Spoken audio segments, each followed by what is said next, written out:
चलिए जी बच्चे,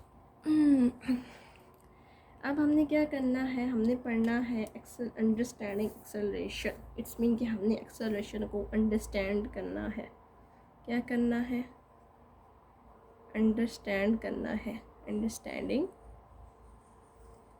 एक्सेलरेशन,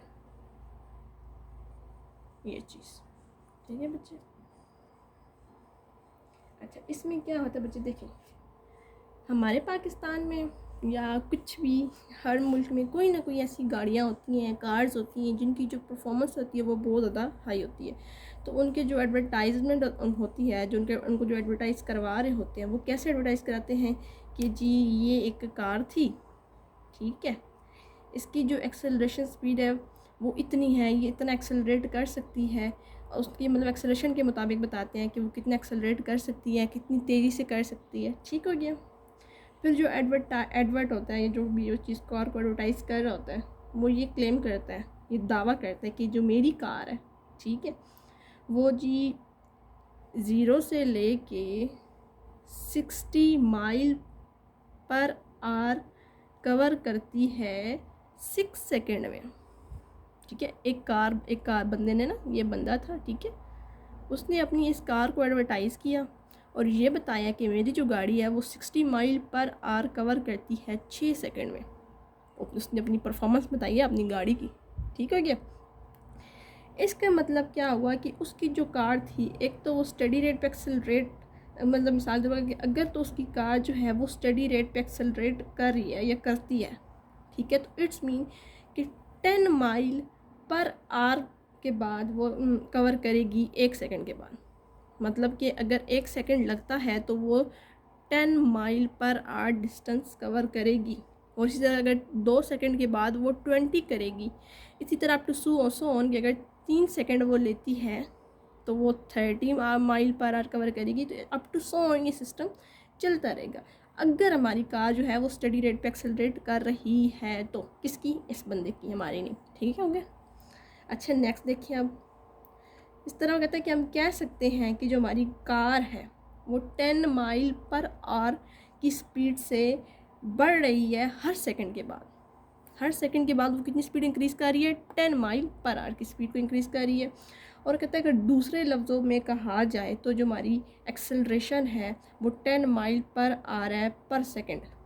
ठीक है, सब बचा गई। Acceleration is 10 mile per hour पर सेकंड। ओके बच्चे। अच्छा, अब वो कहते हैं कि जो हमारा ऑब्जेक्ट है, ठीक है, वो एक्सेलरेट किया है।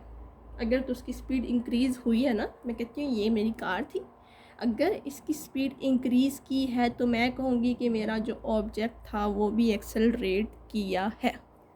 ओके। अब जो इसकी एक्सेलरेशन है वो हमें क्या बता रही है? वो हमें इस गाड़ी की स्पीड बता रही है कि वो इस पॉइंट पे ये चेंज उसमें आ रहा है। मिसाल के तौर पर फिर बता देती हूँ, ये गाड़ी है, यहाँ पे देखती हूँ, ये गाड़ी है, सॉरी मैं तो बंदा बना रही थी। अच्छा, ये गाड़ी है, ठीक है।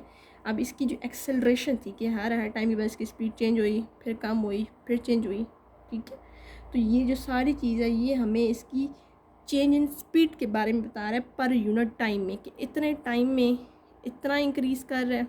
मतलब कि 1 सेकंड में 10 कर रहा है, 2 सेकंड में 20 कर रहा है। तो ये सारी एक्सेलरेशन हमें क्या बता रही है? चेंज इन स्पीड के बारे में बता रही है।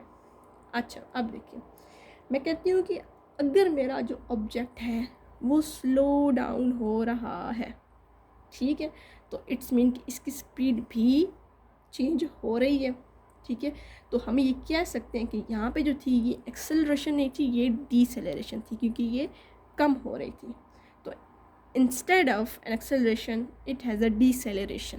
तो हम इसका एक्सेलरेशन नहीं कहेंगे, हम इसको डीसेलरेशन कहेंगे। जो चीज़ कम हो रही थी उसको हम कहते हैं कि ये डीसेलरेट हो रही है, और जो बढ़ रही होती है हम कहते हैं ये एक्सेलरेट हो रही है। तो होपफुली बच्चे आपको एक्सेलरेशन का पता चल गया होगा कि एक्सेलरेशन क्या होती है।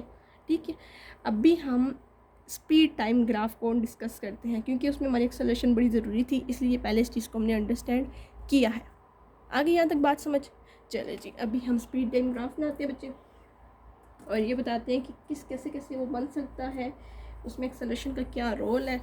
ठीक है, चले जी, ये किधर गया, चलिए जी। अभी हमने करना है स्पीड टाइम ग्राफ।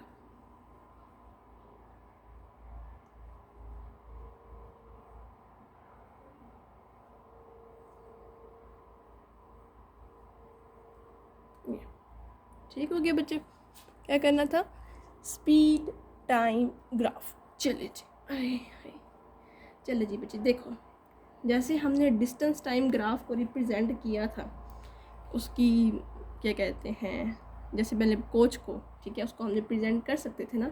मतलब कि मैं ये इन शॉर्ट ये कह दूँ कि एक मूविंग ऑब्जेक्ट को हमने रिप्रेजेंट किया था डिस्टेंस टाइम ग्राफ से, ठीक है।